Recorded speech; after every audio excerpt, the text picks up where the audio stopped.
Welcome two ohm classes.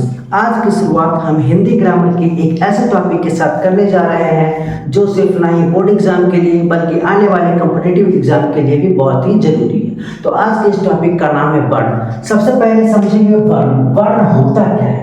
वर्ण भाषा की सबसे छोटी इकाई है। भाषा की सबसे छोटी इकाई को क्या कहा जाता है? वर्ण। जिस प्रकार से इंग्लिश अल्फाबेट में ए बी सी डी आता है, ठीक उसी प्रकार हिंदी अल्फाबेट में क ख ग घ च छ ये सब आता है। इसी को क्या कहा जाता है? वर्ण। अब जानेंगे वर्ण होता कितने प्रकार का है। वर्ण दो प्रकार का होता है। पहला है स्वर वर्ण और दूसरा व्यंजन वर्ण। पहला क्या है? स्वर वर्ण और दूसरा व्यंजन वर्ण। स्वर वर्ण जिसकी संख्या 11 होती है तथा व्यंजन वर्ण जिसकी संख्या 33 होती है।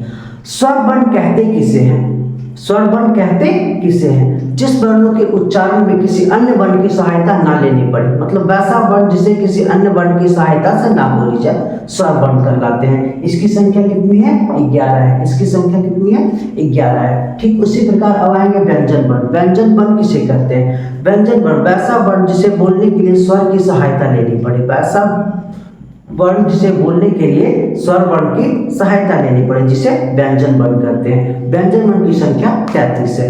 व्यंजन वर्ण की संख्या 33 है। स्वर वर्ण। स्वर वर्ण 3 प्रकार के होते हैं। स्वर वर्ण 3 प्रकार के होते हैं। पहला ह्रस्व स्वर, दूसरा दीर्घ स्वर, तीसरा प्लुत स्वर। स्वर वर्ण 3 प्रकार के होते हैं। पहला ह्रस्व स्वर, दूसरा दीर्घ स्वर, तीसरा प्लुत स्वर। ठीक उसी प्रकार व्यंजन भी 3 प्रकार के होते हैं। व्यंजन भी 3 प्रकार के होते हैं। पहला स्पर्श व्यंजन, दूसरा अंतःस्थ व्यंजन, तीसरा ऊष्म व्यंजन, तीसरा ऊष्म व्यंजन। अब आएंगे मुख से वायु निकलने के आधार पे। ये मुख से वायु निकलने के आधार पे स्वर वर्ण के कितने भेद होते हैं। तो मुख से वायु निकलने के आधार पर स्वर वर्ण को 2 भागों में बांटा गया है। पहला निर्नुनासिक, पहला निर्नुनासिक, दूसरा अनुनासिक, दूसरा अनुनासिक। ठीक उसी प्रकार व्यंजन वर्ण को भी श्वास के आधार पे 2 भागों में बांटा गया है। व्यंजन वर्ण को श्वास के आधार पे 2 भागों में बांटा गया है। पहला अल्पप्राण व्यंजन, पहला अल्पप्राण व्यंजन, दूसरा महाप्राण व्यंजन। इस टॉपिक के बारे में डिटेल में बात हम नेक्स्ट क्लास में करेंगे। तब तक के लिए नमस्कार।